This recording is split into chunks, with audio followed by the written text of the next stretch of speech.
तो हम लोग फर्स्ट ऑर्डर रिएक्शन के बारे में यहाँ पर एक्सप्लेन कर रहे हैं। तो सबसे पहले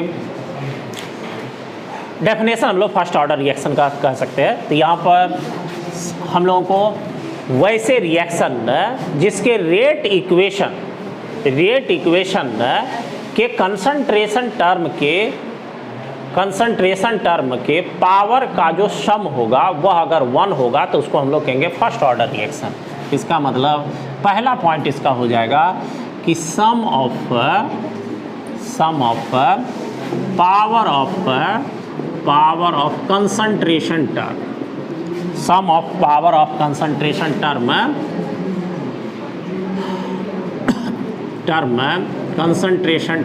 इन rate equation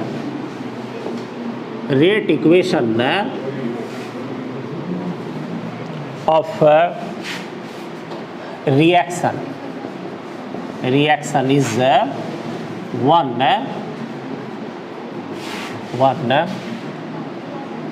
then this reaction is called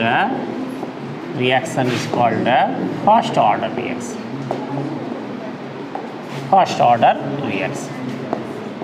देख लो एकदम सिंपल सा फैक्ट है, जिस तरह से तुम भाषा लिखना चाहते हो लिख सकते हो।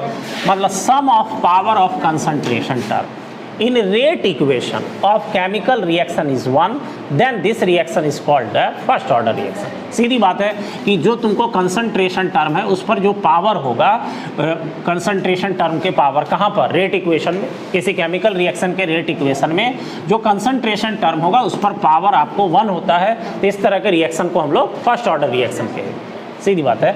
अब देखो हम लोग यहाँ पर एक्सप्रेशन निकालना चाहते हैं। तो एक्सप्रेशन फॉर के मतलब rate constant first order reaction का।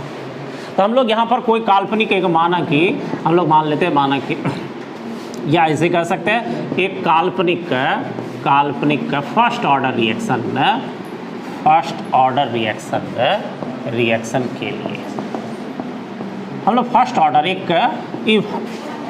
काल्पनिक फर्स्ट ऑर्डर रिएक्शन। कैसा रिएक्शन, रिएक्टेंट टू प्रोडक्ट, इसके लिए हम लोग ले रहे हैं। ये फर्स्ट ऑर्डर रिएक्शन है। तो हम लोग को कह सकते हैं इसीलिए R directly proportional to concentration of R मतलब रिएक्टेंट, और रिएक्टेंट पर के टर्म पर जो पावर होगा कंसंट्रेशन टर्म पर वह 1। तो इसलिए इसको हम लोग फर्स्ट ऑर्डर रिएक्शन कहेंगे। और यहाँ पर तो लिख लिए हैं कि एक काल्पनिक हम लोग एक फर्स्ट ऑर्डर की कल्पना किए हैं। तो यह फर्स्ट ऑर्डर रिएक्शन है। तो इसलिए rate of requisition concentration term के 1 पावर का प्रोपोर्शनल होगा। तो यहाँ हम लोग इस रेट को कंसंट्रेशन रिएक्टेंट के टर्म में -dR/dt लिख सकते हैं, और बराबर प्रोपोर्शनल के साइन के कांस्टेंट यहाँ पर हो गया R। हम लोग रेट कांस्टेंट का एक्सप्रेशन की ओर बढ़ रहे हैं। तो हम लोग यहाँ पर इस चीज़ को दे dt को हम लोग यहाँ लाए और R वाले टर्म्स को इधर लाए। तो ये हो जाएगा d concentration of R/dt is equal to -k dt। यहाँ पर हो जाएगा d कंसंट्रेशन ऑफ R, ये वाला टर्म यहाँ आ गया। देखो तो अब यहाँ पर तुमको देख ही रहे हो कि we are calculating under this time dt। तो अगर हम लोग इसको t टाइम के लिए कैलकुलेट करना चाहेंगे तो इट मीन्स जितना हम लोगों को इंस्टेंट टाइम पर कैलकुलेशन है उसके लिए सम करना, इट मीन्स इंटीग्रेशन। तो हम लोग यहाँ पर कह सकते हैं टेकिंग इंटीग्रेशन बोथ साइड दोनों तरफ हम लोग इसको समेशन या इंटीग्रेशन करते हैं। अगर इंटीग्रेशन करेंगे तो integration of dr by concentration of R is equal to -k integration of dt। यहाँ तो समझिए k का इंटीग्रेशन के अंतर्गत k को नहीं लेंगे, सिर्फ dt को लेंगे। अब इसको हम लोग जब t टाइम के लिए कैलकुलेट कर लेंगे तब हम लोग को k का एक्सप्रेशन शेड्यूल होगा, उसके अकॉर्डिंग हम लोग इसमें बढ़ेंगे। यहाँ पर देखो तुम्हारे पास समझ होनी चाहिए। अगर समझ आ गया है तुम इस डिफिनेशन को किसी तरह से भी लिख सकते हो ऑर्डर ऑफ रिएक्शन का। इतना बात तो तुमको सिर्फ क्लियर होनी चाहिए कि हम लोग इसको ऑर्डर ऑफ रिएक्शन जो ज्ञात कर रहे हो रेट इक्वेशन से, और रेट इक्वेशन में कंसंट्रेशन टर्म पर जो पावर होता है वही पावर हम लोग को ऑर्डर ऑफ रिएक्शन को बतलाता है। ये बात क्लियर होनी चाहिए। अब इसमें तुम सेंटेंस जिस तरह से भी एडजस्ट करना चाहो, जैसे ऊपर एक सेंटेंस हम लिख दिया है शॉर्ट टर्म में कि जो तुमको कंसंट्रेशन टर्म है उसके पावर का सम अगर किसी रिएक्शंस के रेट इक्वेशन में 1 होता है तो वो हम लोग को फर्स्ट ऑर्डर रिएक्शन कहलाता है। इससे भी डिफिनेशन तुम दे सकते हो। इसमें क्या, the chemical reaction whose rate is directly proportional to first power of concentration term of reactant is called first order reaction। मतलब वैसा रिएक्शन जिसका रेट जो है वह रिएक्टेंट के कंसंट्रेशन के फर्स्ट पावर का प्रोपोर्शनल होता है, उसको हम लोग फर्स्ट ऑर्डर रिएक्शन कहते हैं। कई तरह से डिफाइन कर सकते, सिर्फ तुमको मूल टर्म मालूम होना चाहिए। चलिए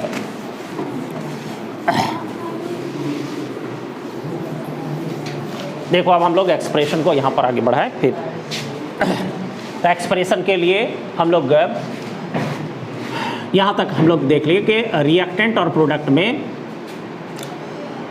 इंटीग्रेशन इस टर्म को हम फिर लिख देते हैं डी आर बटे concentration of R is equal to और minus K integration of D T.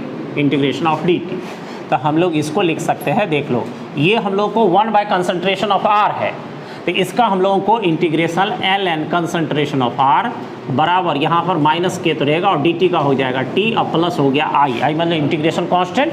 तो वेयर हम लोग कह सकते हैं where I is equal to हो गया तुमको इंटीग्रेशन कांस्टेंट क्या हो गया, इंटीग्रेशन कांस्टेंट। देखिए इंटीग्रेशन कांस्टेंट, तो हम लोग यहाँ पर अब क्या करें, इसी इंटीग्रेशन कांस्टेंट का हम लोग मान निकालते हैं। तो मान निकालने के लिए हम लोग रेफरेंस करें एट टी बराबर 0, ये हम लोग पीछे भी एक्सप्रेशन में देखें तो एट टी बराबर 0 हम लोग लेते हैं। तो इट मीन्स टी बराबर 0 का मतलब हो गया कि तुम्हारा रिएक्शन अभी शुरू नहीं हुआ तो प्रोडक्ट में चेंज नहीं करेगा। इसका मतलब हो गया कि जो तुम्हारा प्रोडक्ट है उस प्रोडक्ट का कंसंट्रेशन अभी 0 है। तो अगर t बराबर 0 होगा तो t टाइम के बाद जो कंसंट्रेशन r था वो नहीं होगा। इसका मतलब ये हो गया कि इसके जगह हम लोग यह इनिशियल कंसंट्रेशन का टर्म यूज करेंगे, r बराबर r0 है, t बराबर 0, r बराबर r0। तो हम लोग यहाँ कह सकते हैं देन तब क्या हो जाएगा, ऊपर वाले इक्वेशन में L N concentration of R के जगह r0 और बराबर माइनस के इंटू टी के जगह 0 और प्लस हो गया आई, तो ये टर्म तो 0 ही हो गया। इसका मतलब हम लोग आई बराबर यहाँ लिख सकते हैं L N concentration of r0 और इसको हम लोग मूल इक्वेशन में फर्स्ट मान लेते हैं। अब इस जो हम लोगों को आई का वैल्यू आया इसको हम लोग इक्वेशन फर्स्ट में रखते हैं। तो हम लोग कह सकते हैं यहाँ पर putting the value of I in equation first. तो इक्वेशन फर्स्ट में रखेंगे तो हम लोगों को हो गया L N concentration of r0 बराबर माइनस के टी और प्लस आई के जगह हो गया L N concentration of r0। इतना देख लीजिए आप। तो यहाँ अब तुम देख सक रहे हो हम लोग को तो मान निकालना है किसका, के का। तो हम लोग के टी को इधर ले आते हैं, ये पॉजिटिव हो गया और इधर तब हम लोग को है L N concentration of r0 और ये वाला टर्म इधर आएगा तो minus L N concentration of r। Concentration दोनों तरफ r0 ही हो गया है, यहाँ पर r हो जाएगा। ठीक है, यहाँ इस इक्वेशन को लिए हैं, यहाँ r हो जाएगा। L N concentration of R बराबर माइनस के टी और प्लस आई के जगह यहाँ पर कंसंट्रेशन ऑफ r0। तो हम लोगों को ये वाला टर्म तो इधर था ही, अब माइनस ये वाला टर्म इधर आया है इसलिए ये माइनस हो जाएगा।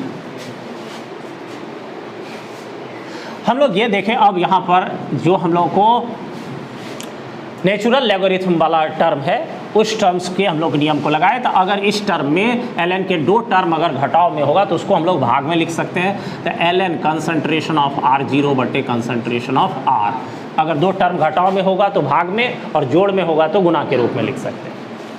तो हम लोग को यहाँ पर के टी बराबर हम लोग एल एन है, एल एन को लॉग में बदल देते हैं, 2.303 से मल्टीप्लाई करना होगा और लॉग हो गया कंसंट्रेशन ऑफ r0 बटे कंसंट्रेशन ऑफ r। और हम लोग को के का वैल्यू तो टी इधर मल्टीप्लाई इस साइड आएगा तो डिवाइड में हो जाएगा, तो 2.303 बाई टी और लॉग हो गया कंसंट्रेशन ऑफ r0 बटे कंसंट्रेशन ऑफ r। ये हम लोगों को के का वैल्यू हो गया, इट मीन्स रेट कांस्टेंट का एक्सप्रेशन हो गया फॉर फर्स्ट ऑर्डर रिएक्शन।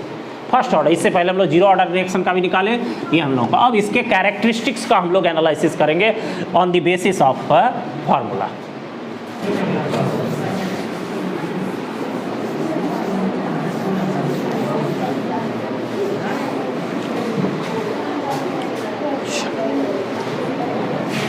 चलिए यहाँ पर एक क्वेश्चन आया फिर ln के बारे में। तो ln हम लोगों को जैसे लॉग के समान यह भी ऑपरेटर है। तो सबसे पहले ये ln का पूरा नाम होता है, शॉर्ट में है यह, इसको कहते हैं natural logarithm, natural logarithm, natural और लॉगरिथम। और ये लॉग में अगर चेंज करेंगे तो लॉग ई बेस, यह बेस है और इसको ई को हटाएंगे तो 2.303 से मल्टीप्लाई होगा और लॉग का बेस जो है वह 10 हो जाएगा। यहाँ पर बेस नहीं दिखाई दे रहा, इसमें से इसको 10 भी लिख सकते हैं। समझे? ये तुमको ln के बारे में बेसिक जानकारी, ठीक है। अब देखो ध्यान दो, अब पहले आप ध्यान दो है ही और सब कुछ और समझिए ध्यान से। अब हम लोग इसके कैरेक्टरिस्टिक्स के बारे में देखते हैं कि इसकी क्या कैरेक्टरिस्टिक या विशेषता है। तो फर्स्ट ऑर्डर रिएक्शन की विशेषता में हम लोग विशेषताएं, कैरेक्टरिस्टिक्स, विशेषताएं। तो अगर विशेषताएं की बात करें तो पहला हम लोग फर्स्ट लेते हैं यूनिट ऑफ के, फिर इसमें भी हम लोग यूनिट निकालते हैं। तो यूनिट के बारे में तो हम पहले डिस्कस करा दिए सबको, और यूनिट अभी फार्मूला से भी ज्ञात कर सकते हो। तो यहाँ देखिए के का फार्मूला है 2.303/T और लॉग यहाँ पर concentration of R0 by concentration of R। तो सबको ये बात क्लियर है कि ये जो इसका दूसरा पार्ट है, दो कंसंट्रेशन का रेशियो है। तो ऊपर वाला यूनिट नीचे वाला यूनिट सेम होगा, इसमें से इस टर्म का कोई भी यूनिट नहीं होगा, इसमें से यूनिटलेस टर्म होगा। हम लोग को यहाँ ये नंबर ही है तो सिर्फ एक टर्म बचा टाइम, तो इसमें टाइम नीचे है तो टाइम का हम लोग का यूनिट सेकेंड, तो इसीलिए हम लोग यूनिट ऑफ के कह सकते हैं। यूनिट ऑफ के फर्स्ट ऑर्डर रिएक्शन के लिए हो गया सेकेंड -1 या पर सेकेंड फर्स्ट। अब दूसरा टर्म फिर देखो, यूनिट के डिस्कशन के बाद हम लोग फिर प्लॉट्स देखते हैं, ग्राफ। तो ग्राफ की हम लोग अगर बात करते हैं, ग्राफ की बात करते हैं तो पहले हम लोग को इक्वेशन को शेड्यूल करना होगा। तो देखिए इक्वेशन जो इसका है उसमें से तुम लॉग का इक्वेशन, ln का इक्वेशन, दोनों में से कोई लेकर के ग्राफ खींच सकते हैं। जैसे हम पहले ln का ले रहे हैं क्योंकि डेरिवेशन में पहले वही आया है, तो यहाँ पर देख सकते हैं ये वाला टर्म कि ln कंसंट्रेशन ऑफ R बराबर हो गया फिर -KT plus ln concentration of R0, ये हम लोग को टर्म।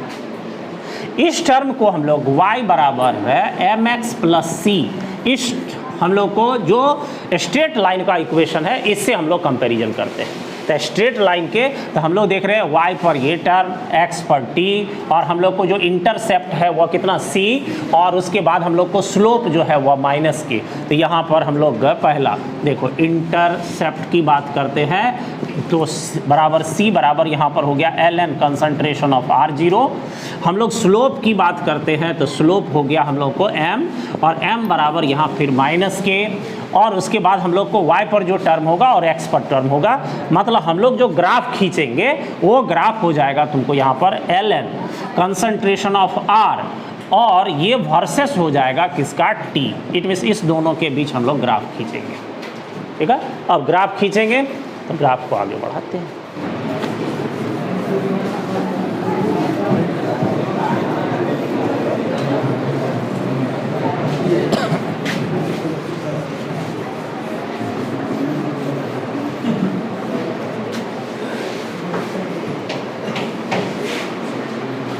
हम लोग दो कैरेक्टरिस्टिक्स देख लिए, यूनिट से रिलेटेड और दूसरा हम लोग ग्राफ से। तो दूसरा वाला का ग्राफ प्लॉटिंग हम लोग कंप्लीट नहीं किए, तो ग्राफ प्लॉटिंग में देख लो ध्यान। ग्राफ प्लॉटिंग की हम लोग बात करें यहाँ पर, तो फिर x और y के बीच, तो हम लोगों को यह x axis it means time, और यह हो गया ln कंसंट्रेशन ऑफ R, और निगेटिव स्लोप है तो स्लोप निगेटिव, ठीक है। अब यहाँ पर स्लोप हम लोगों को, स्लोप जो है वह -k, और जो इंटरसेप्ट इट मीन्स यह भाग जहाँ से शुरू होगा वह हो गया ln कंसंट्रेशन ऑफ R0। ये हम लोगों को ग्राफ हो गया। प्लॉट्स हम लोग कर लिए इसके बारे में। अब हम लोग तीसरा प्रॉपर्टी, ये दूसरा का ही वहाँ पॉइंट है तो देख लेगा। अब हम लोग तीसरे प्रॉपर्टी में देखते हैं, वो हम लोगों को है half life period. Half life period it means इसको अर्ध जीवन काल is denoted by T half. तो टी हाफ का कंसेप्ट सबके पास हो गया कि जितने समय में अपनी प्रारंभिक मात्रा का आधी हो जाती है। तो इसका मतलब हम लोग अगर इसको फर्स्ट ऑर्डर रिएक्शन को टी हाफ पर अगर लेते हैं तो यहाँ पर एट टी बराबर टी हाफ, अगर हम लोग टी बराबर टी हाफ लेंगे तो टी बराबर टी हाफ पर जो आर कंसंट्रेशन ऑफ आर है, रिएक्टेंट का कंसंट्रेशन आफ्टर टाइम टी है, वो अभी आर नहीं, यह इनिशियल कंसंट्रेशन का आधा हो जाएगा, इनिशियल कंसंट्रेशन का आधा। अब अगर आधा हो गया तो यहाँ पर हम लोग इस मान को रखेंगे k बराबर 2.303 बाई टी और log concentration of R zero. अब बाय कंसंट्रेशन ऑफ आर के जगह कंसंट्रेशन ऑफ आर जीरो बटे 2। तो देख रहे ये दोनों तो कैंसिल ही हो जाएगा। हम लोगों को k बराबर हो गया 2.303 और यहाँ पर हो गया तुमको log 2, अब बाय हो गया तुमको t के जगह फिर t हाफ, यहाँ पर भी t हाफ। तो अगर टी हाफ हम लोग ज्ञात करेंगे तो यह हो गया, देखो ये भी कांस्टेंट ये भी कांस्टेंट और दोनों का प्रोडक्ट 0.693 होता है और बाय हो गया k। तो यह हम लोग को टी हाफ बराबर, तो यहाँ कह सकते हैं कि यह जो टी हाफ है या रेट कांस्टेंट का इन्वर्सली प्रोपोर्शनल हो गया। यह देखो ध्यान दो, यहाँ पर तुम जब एक्सप्रेशन अगर देखोगे तो एक्सप्रेशन में देखिए क्या है कि टी हाफ के एक्सप्रेशन में कहीं भी कोई कंसंट्रेशन का टर्म नहीं है, यह कंसंट्रेशन के टर्म से इंडिपेंडेंट है। इट मींस पहला क्वेश्चन, इस तरह का क्वेश्चन पूछा भी गया 12th में कि तुम्हारा जो फर्स्ट ऑर्डर रिएक्शन उसका हाफ लाइफ पीरियड रिएक्टेंट के इनिशियल कंसंट्रेशन पर डिपेंड नहीं करता है, इसको प्रूव्ड करें। मतलब फर्स्ट ऑर्डर रिएक्शन का यहाँ पर क्वेश्चन हो गया तुमको कि इसको क्वेश्चन के फर्स्ट ऑर्डर रिएक्शन या हम लोग कह सकते ये कि T half of first order reaction, first order reaction independent from initial concentration या हम लोग कह सकते हैं कंसंट्रेशन ऑफ रिएक्टेंट के कंसंट्रेशन से या क्या होगा, इंडिपेंडेंट, स्वतंत्र होगा। इस सेंटेंस को इसके नीचे लिख सकते हो या इसी को क्वेश्चन करके भी कई बार पूछा गया है कि सिद्ध करे कि फर्स्ट ऑर्डर रिएक्शन का हाफ लाइफ पीरियड जो है वह रिएक्टेंट के कंसंट्रेशन पर डिपेंड नहीं करता है, only depends upon the constant. It means 0.693 बटे k, और in other words we can say that half life period of first order reaction is inversely proportional to the rate constant, it means k।